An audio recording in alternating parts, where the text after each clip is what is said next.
Hello and welcome to The Dream Dynamics.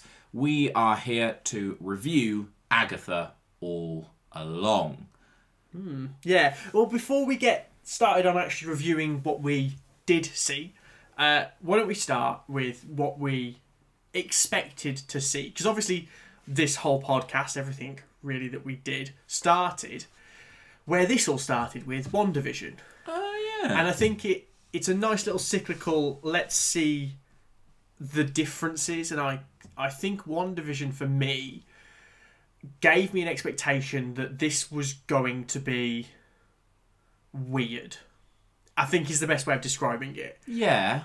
I kind of went into it going, it's going to be fantastical. It's going to be Marvel at what I would consider its best. Marvel does throwing everything out of the box and just going, let's do the randomest of things, because trying to explain everything doesn't necessarily work, so let's not try and explain anything. The best. You know, your Guardians of the Galaxy, that sort of thing is where Marvel, I feel, does its best. And I went into this expecting that level of bonkersness. So the journey of this show and before it, for me, was very much, why are we doing it? Because we've got no real story to tell here. We're just telling a story for the sake of it. It's just like, oh, that song was popular. Yeah. Let's do a show about Agatha. And it didn't really scream purposeful to me. And when you have a Marvel universe bursting at the seams to bring characters to the big and small screen, and we can do all of that, and we're going, let's do Agatha. I didn't care enough about the character already. I didn't see where this character would come in. Doctor Strange did not meet expectations.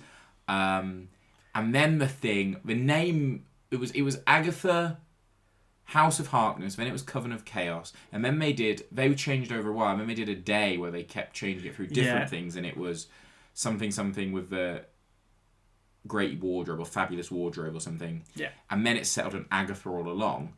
And that put me in two minds. And also when we got to the trailer. But the naming made me think, oh no. Okay, but I also counter that and going, what you've just said there is pretty much what 90% of people said when Marvel announced it was doing an Iron Man movie. No. We don't care about this character. Why aren't you making the big characters? And I think that's where they went right with this. Because here's the thing. Since they announced this, I had the same thought trajectory. Like, I don't really care about Agatha. I certainly am not the type of person to care about villain stories like the, Venom and the Joker. And it just never has been a me thing. I've always been the big, Superman, superhero sort of thing. And I was like, I'm not really a massive care. So I went and played the Marvel Midnight Suns games, where we've literally had conversations in private where we've gone, this is something I think that Marvel might end up doing. Because as you're saying, it's bursting at the seams with the characters, like it did with the Avengers. But you have to start somewhere. Agatha, just like Iron Man, is one of those smaller characters to go, we'll start here. My problem was, it's not the start. And I'll get to where I ended up before watching it. But my problem with the principle of this show was, and I very much like Catherine Han, by the way, which is why I think this show wasn't the worst for me. It just felt very pointless because this isn't the story we're interested in. I want Wanda back. I don't really need Agatha, and Agatha without Wanda isn't really something I want or need. Then the name, and it just felt like they're just playing up the song. They don't have any idea. Clearly the name, I would suspect the name was always going to be this, and that was a clever bit, and again, nice bit of marketing there, but great, you're just obsessed with this song, you've got nothing else, it's just about a song. And then there was a trailer. And I've never done, I don't think, on any project, such a 180. I think this has been my most anticipated Marvel thing since that trailer. And I'm not sure, someone will fact check and say, well, there's been nothing else since. What was the last Marvel film to come out? The Marvels? No. Deadpool and Wolverine. Deadpool. Oh yeah. I think I was Does more that count? anticipated for this than that film.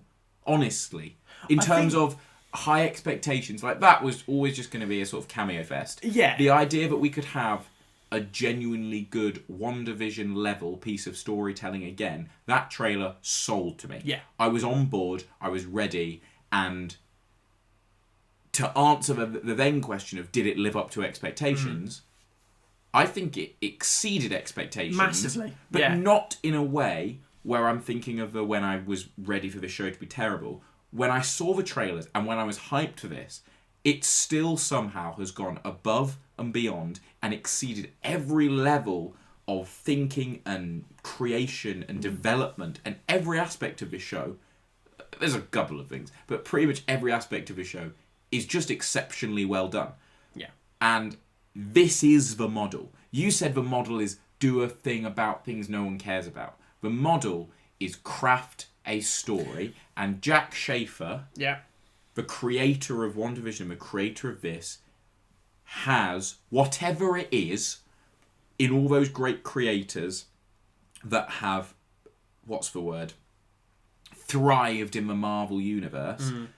The Jon Favreau's, James Gunn, in many ways, those creators who have these parts of the universe to build. Taika Waititi, on and off, but generally the Russo brothers, I'd say Michael Giacchino, someone who was outside of the directorial, who then went massive in the sound side and the music side of it, and then has moved over to the directorial and did very well with Werewolf by Night.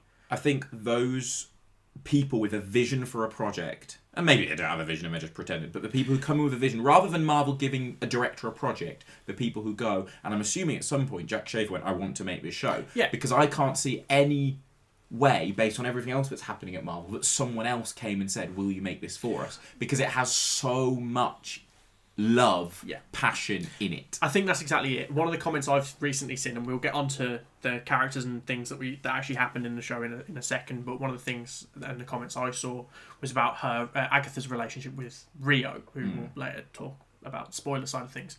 But when talking about their relationship, he was saying, we said that we wanted these two to have this ex relationship, and we decided that in the dynamic, Agatha should have the power, because slight spoilers on who Rio we'll talk about, it ends up being. Her having the power over this character was such a big thing for, and he phrased it in such a way it was like, for our character. They crafted this journey and put themselves into it. Any good writer will say that whenever they're writing, they put themselves into every single character. Yeah. But your protagonist should be the one that, as a creator, you care about most. Yes. And so their triumphs are your triumphs. And if you want to write something successfully and want to write something in which you're able to convey to an audience how massive a thing this is, you should really care about every little thing. You should get hurt when they get hurt. You should love when they love, and you should triumph when they triumph. And it really felt like Jack Schaefer did that with Agatha, because it really does come across really well. For me, in terms of like the great expectations I had for this show, I do think it's the same sort of thing. It met it and went beyond. It was weird, and each trial, each episode threw something new at it, and they went, we're not afraid to do the stereotypes, we're not afraid to do the bit of a wacky thing, let's have ghosts turn up, let's do all this sort of thing. And it really, every single episode made me go, I can't wait for the next one to come out. And every story inside of those made me follow it all the way through. So at the end, when they did a big tie-up of all the characters for their stories and stuff like that, it really felt satisfying. And then you have the added things of what might be coming after this. I think it's the first time I've watched a Marvel property since Endgame where I've gone, I'm really excited to see where this goes. I think there's certain threads. Endgame, but I think the thing that this makes me feel since Endgame, not necessarily what's coming next, is the quality. There's a couple. there's not nothing, but the quality of this stands out as the great, and I think WandaVision really good.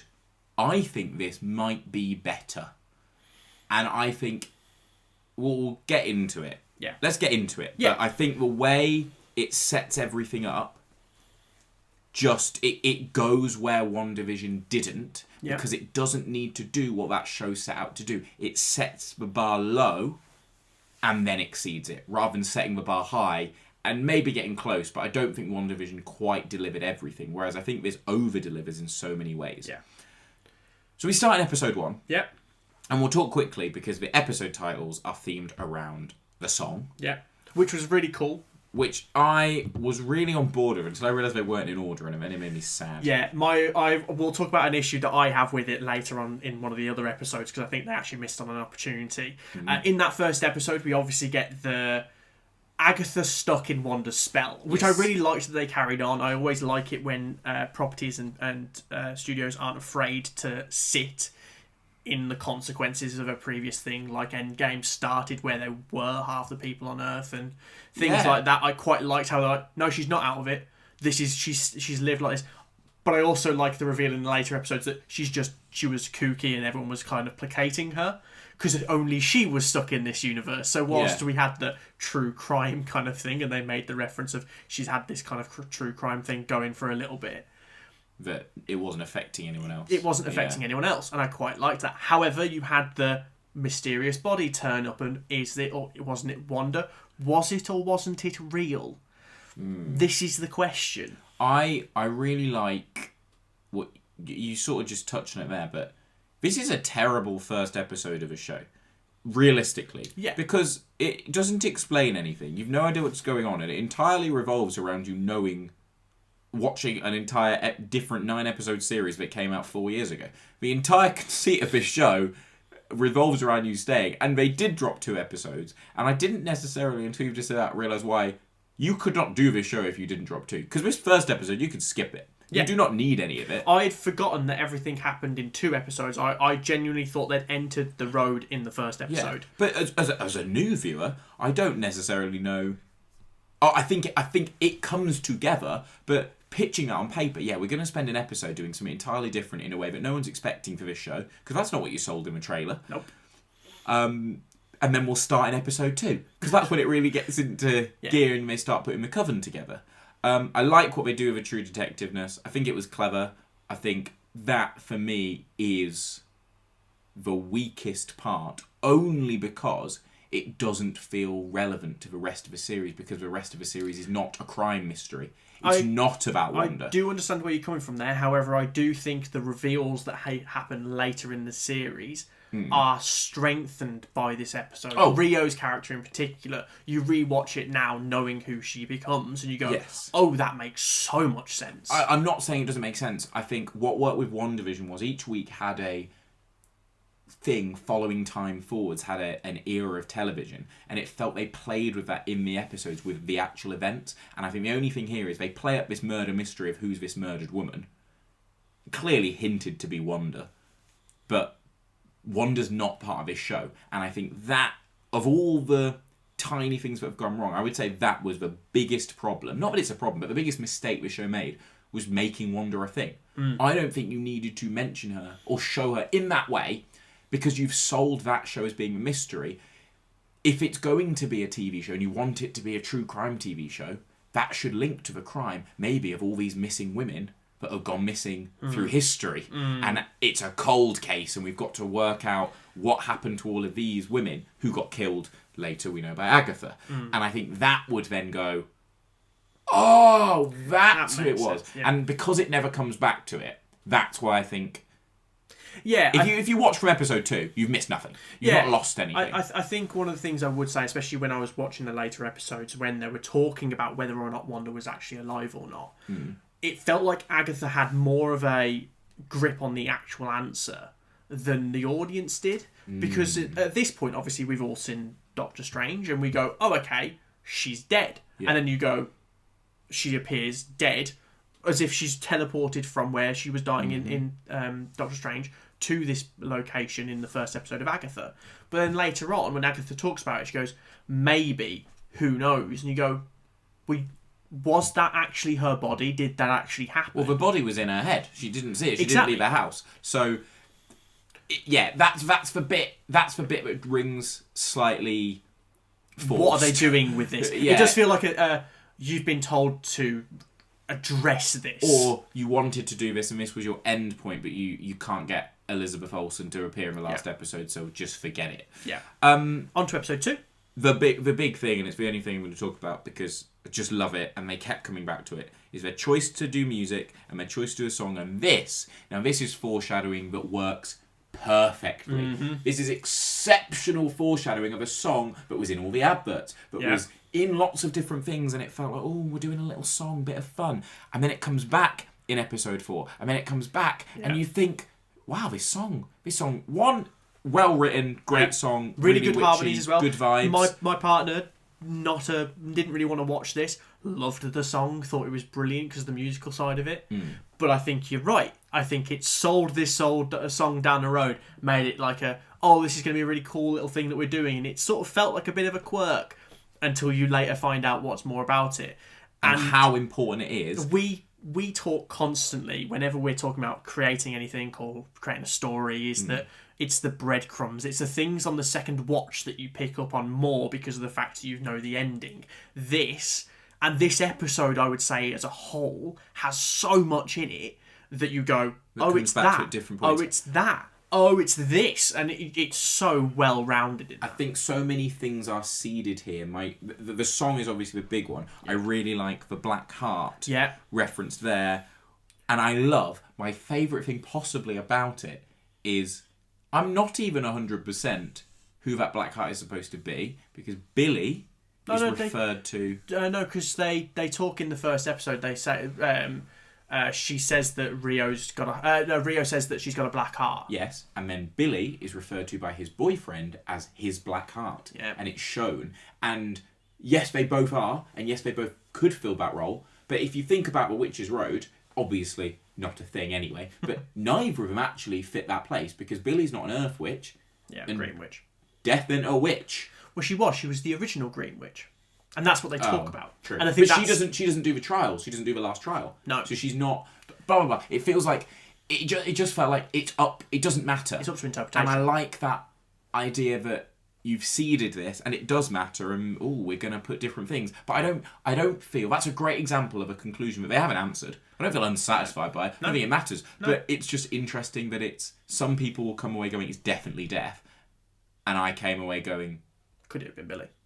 Oh, I'm pretty confident it is supposed to be Billy, because he's the actual part of the coven. It's the only other time that we've seen, because after that moment, a Black Heart mentioned. It was only before that moment. Before. Billy's the one who gets them into the trial. Obviously, literally, but he runs down first. He's part of the original coven. Yeah. Rio joins after she dies. Yeah. And it's like, she got this list exactly as Layla... what's her name, Lila? No, what's her name? The fortune teller. It's not Layla or Lila. Lilia. Lilia, that's it. Yes. On a subject of Lilia as well, I just want to comment and commend the writing of this, because Lilia is shown up until the 8th episode to be kooky, because she has these random spurts. 7th episode. She has these random spurts of just randomly saying some weird stuff. I really want to commend it, because it just shows how the whole plot of this thing was written from start to finish before they started filming. Because that scene when she's first writing down the names, you go back to it in the 7th episode, in her story. Yeah. And it's all there. And I think this is where we've said it from the start, whenever we discuss these things, whenever mysteries are put into a story, into a series, you need to do the breadcrumbs. And you need to think it out properly. Because that 2nd episode had so many in it. Yeah. The 3rd episode, we get onto the road and we start the trials. And the 4th, I'm going to sort of lump these in together. I think it sets up a pattern really well. Yeah. And it sets up the idea of they go in, they talk about the moon sign on the door, and it tells them how they're going to die. And they know they've got to solve this trial or they'll die. And I think, again, both, just as witchy mysteries, just present really well. They are effectively, they're not, and I don't want to call anything filler because it's very well done, but they are there's no they're emotional big change, journeys rather but they're just the next part of the story that we need for everything else to work. But you've not got a big twist at the end, particularly. There's death. But the not the end of the fourth one, though, is it? What happens at the end of the fourth one? The fourth one is that they talk about it not being Agatha's son. Yeah, and it's when you first get an inclination that that he is that Rio is death, because Agatha, and again it's that breadcrumbs thing. Agatha turns to Rio when Teen is very much about to die because he's been impaled by glass, and she just says don't, and it's that pleading to the person who's going to take him. And what I like about these two episodes especially is that it really hits on that emotional trauma that these characters have gone through. And because I think as well, what I like quite a lot about Agatha's character is she's a complete antithesis to what I think a lot of this story actually does. She's very unserious because she's seen so much by the sounds of it, and you can obviously tell she uses it as a defense mechanism, as we find out at the end. Because when she's put under immense pressure, that completely disintegrates that facade does. Yeah. But your likes of Jen and Alice, who these two are about, you really get that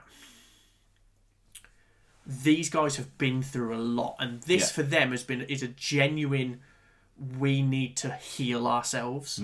Whereas they're here for the right reasons. Yeah. Moving quickly, I want to skip episode 5, apart from a Wiccan reveal, because I want to come back to the main part. I think about it. It's a very spooky episode. It's a great little ghost story. Yeah. But I think that is where Agatha really comes out, and I want to just back-to-back it with the later one. Yeah. 6, Familiar by Thy Side. I just don't care. I don't care about him. I don't want him here. It felt like we just redid episode 1, and I feel like, again, if you cut episode 1, this one therefore has a purpose. But with episode 1, at least with the bits before Billy, once you get Billy there, I'm on board. But it feels like you're just doing the same, and episode 1 was better, basically. This to me feels like Marvel's gone back to its, oh gosh, we need to explain who this is because otherwise people won't get it. Yeah, and I don't think actually, they do. We just went, because in all intents and purposes, if you remove this episode, we're in the same. It's the argument we have about all Disney Plus shows. It's we end up where we started. Yeah, it doesn't push anything forward. There's no new information, particular. Well, there is, but there's no consequential new information. No. You did get Evan Peters back, which is really impressive, and he was very good. He was very funny. They're real trying to salvage that character, and I will resent that forever. No. Give him powers and I'll stop. The only thing I think it did do is it meant that we now have an explanation to how they're going to get Tommy back. Yeah, although it is a random solution for the future. What they should do is they should make him Tommy. That would salvage that for me. That'd be interesting. He dies and he gets brought back as Tommy. That's an aside, but that I think would possibly be an incredible. That's clearly not what they're doing because they said he's young. Yeah, but that would just be an incredible save of a wasted actor. Anyway. 7. Death's Hand in Mind. Great name. This and the final episode are my favourite episodes. I think this is, if you will, the award bait episode of... I would give this episode award. I think this, on its own, as a piece of storytelling, as a short film, obviously there's a bit of context needed, but broadly the idea of a witch warping through time, not seeing things in order, having to react and change her opinions because she hasn't learnt why she's forgiven someone. Everyone else is just confused as why she's not forgiving them. Yeah. Loved it. Start to finish. Patti LuPone was such a great casting for it because she's such a phenomenal actress when it comes to insular moments. Those in your own head realisation. And actually I'd say the same thing about Aubrey Plaza as Rio. The two things that the two of them do really well is when you just watch their face. Sounds weird, I know, bear with it. When you watch their face, you can see the cogs turning. You know when you look at someone who you know is really hardly thinking about something, you go, I can see the cogs turning. As an actor, to be able to portray that, you are pretending to be thinking. Really difficult thing to try and get your head around. They both do it so well, and I think in this episode she just nails it. Yeah. And again, that reveal of Rio is death is such a cool moment. It just really makes you go, why didn't I see that from the start? Yeah. I think this series wins because it ends incredibly strong. I think these final 2 episodes with a final, whatchamacallit, what are they called? Challenge? No. Trial. The final trial in that room. Again, I think they don't quite seed enough. It still plays, but was Agatha being the one to bind her? I feel like we could have found a bit more, because I was really interested in the idea of this doctor tormenting her, and is it possible? Well, I quite like the idea of it. Would it be possible for someone who isn't magic to bind someone because they have that power over you? Well, and they just went, nah, you just paid someone. Well, they talk about the fact that Billy does a lot of analog magic, and I liked the difference between the two of them, and I liked the idea of playing with anyone can do analog magic kind of thing. Yeah. But it was still really good. Yeah. My one thing I do say about the Maiden Mother Crone one is that that's the one they could have called Agatha All Along. If they'd have called that Agatha All Along, it just makes sense. I know. And it's the name of the show. And I think the fact that it was Agatha all along in one way, but it was also Billy all along. Because for us, the show was about them going down the Witch's Road, which isn't even real. And I can't get over that. And the reason I wanted to save episode 5 is because a big key moment there is when Agatha kills Alice. Yeah. Very directly, very explicitly. I would have died on the hill that Agatha couldn't control it. I was convinced that Agatha, this is why she's not that evil. This is the anti-hero in her. Yeah. Is they... As soon as she's got the power going into her, she can't stop it. She can't stop. She can't control it. So if you hit her with magic, she has to take your magic. And I absolutely adore that is irrelevant. They did not pull a single punch. Yeah. She is evil. Yeah. Truly, purely. She kills people for fun and she enjoys it. I like that she started doing it to try and stave off death from her son. Yeah. But I love that the evil Agatha we know is evil. They didn't try and rehabilitate her. They didn't try and make it her misunderstood. Yeah. She's evil. She's pure evil. She just kills people and she just enjoys it. And she just has favourites. Yeah. And I think that's the difference. She's evil. She just doesn't hate everyone. Yeah. And that's where it works. But she's also patient. But the way it all came together with everyone. Since we've met her, she's been the one who's been down the Witch's Road. Yeah. And the idea that the Witch's Road isn't even a thing. But all these witches know of her and is famous for going down the Witch's Road, and they think she sold her son to get down there. Nope. All a lie. All made up. All just a trap. And she's good enough, but they've never heard, never caught sniff that the Witch's Road is dangerous or deadly. Yeah. Other than the fact they think Agatha's killing them on the way down the road. Yeah. The fact that they can never get to this idea, effectively like the heaven, the paradise that they seek to reach at the end, doesn't exist, is a whole different level of psycho evil that I absolutely love. And that's where, if you rewatch it as well, it's so much more interesting. Because that second episode just changes completely. Because you're like, oh, and you see it. She does the same tactic. She's like, oh, it's not worked. She tries to get to her. All and it's exactly the same thing. And then later on, you see Billy say, I don't even think you've ever been down the road. And you see her twinge. And you go, oh, it's because he realised it. He's the first person to realise that she was lying. But I don't think he realises. No, I think he's but she angry. thinks he does. Yes, I think he's just angry in that moment. He doesn't get what the problem is. No. He's almost said an angry insult that hasn't even clocked how true that is. Yeah. I also want to give props, and I think this is what they're doing, and I hope it's what they're doing. Well, they've sort of killed Agatha, so that's unlikely. But I know she's a ghost. But the idea that they almost took the love story of Thanos and Death and repurposed it for this. And I really hope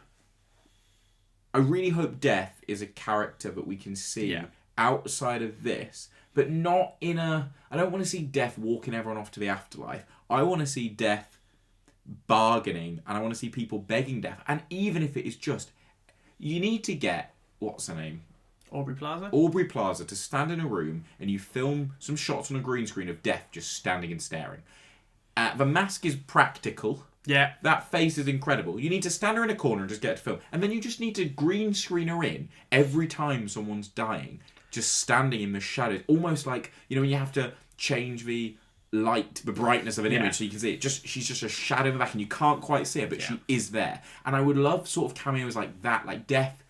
And obviously not every time, but Death is watching. Yeah, and Death sees exists. This. I like the fact that at one point she went after a conversation with Agatha, she turns around and tears the scenery and cuts her. Yeah. That was such a great way of going, she just walks between dimensions and that's what it looks like. And I also love how low tech a lot of this was. Very old school, very TV, but in a very well done way, in an incredibly well executed way. I think this is the new standard for Marvel shows. I think if it doesn't stack up to this, go back to the drawing board, find someone, find the writer, the actor, because Catherine Hahn is also the custodian. She is the watcher of his character. I think Loki has benefited from the same. Tom Hiddleston is very protective of that character. I think you need to find people who are invested in this. It's why Deadpool worked. Exactly. You do not need to pay famous people who want to do this for a paycheck and then want to leave. I would much rather watch a show with an actor passionate in the way people who perform Shakespeare are passionate about their version of Macbeth or Hamlet. They're passionate about these characters and portraying them authentically. So what you're saying is you want to see a Channing Tatum Gambit movie? No. I don't go that far. I think that the combination is that paired with someone who knows the story that they want to tell, which this was. I would love Jack Schaefer to effectively run this corner of the MCU. Yeah. I think at this very early stage, she is the first person I would confidently say should run the MCU. Could run the MCU. And I'm not talking in the way, the Russo brothers directed very billion-dollar films. I mean the craftsmanship it's the difference. Of this. They have craftsmanship. I do not think they have the wider universe willing. And maybe she doesn't for everything else, so it wouldn't necessarily work. But the idea that she has so much passion for this, if that could transfer to other things, I think that would be exceptional. And I think what they're missing at Marvel at the moment is the writer at the top. Yes, there's Kevin Feige, but he's a businessman at the end of the day. Yeah, no, he is. And I think we need the Jack Schaefer to sit at the top next to him to go, these are the stories we want to tell. We have found people. Where's that Edgar Wright Ant-Man movie where he wants to create this? Yeah. And we let them create that in this universe. It's the same argument for why Dave Filoni's now one of the leads of the Star Wars universe. It's the people who care about the universe. I'm going to put my note now, and I'm going to ask you a question leading off it. I think that this is leading towards Midnight Suns, because in Midnight Suns, Agatha is a ghost and is the spirit guide to Wanda, and I do think that they are just going, we're going to have it as, instead of Wanda, it's going to be Billy. Maybe. And I think the other characters that they've got in the works, potentially, if Blade ever gets made, does look to be leading towards that level of weirdness in the MCU. I wouldn't say it's necessarily going to be the Endgame or the Secret Wars level boss. It's going to be maybe even just TV based. But I do think that is a pathway I think they'll go down. Where do you think this is going? This is not going there, and I would put money on it is not going there, because I don't think that is what Schaefer wants. Okay. I think what we will have to do now is wait 2 years, and we will have the next chapter, maybe 4 based on the current running, and we will have the next chapter of this story of Agatha and Billy finding Tommy. The question I would have is, in the next series of whatever it is, whether it's called Wiccan or Agatha 2, it's not going to be that, or whatever, or Finding Tommy, how long do we have to wait for Tommy? and who are we against now? So obviously death in part, but who else? That's what I'm interested in seeing. Mm-hmm. Thank you very much for listening to this episode of The Dream Dynamics. We will see you next time. Yeah, let us know what you want to see. Let us know what you think about Agatha in the comments down below, and we will see you next time. See you soon.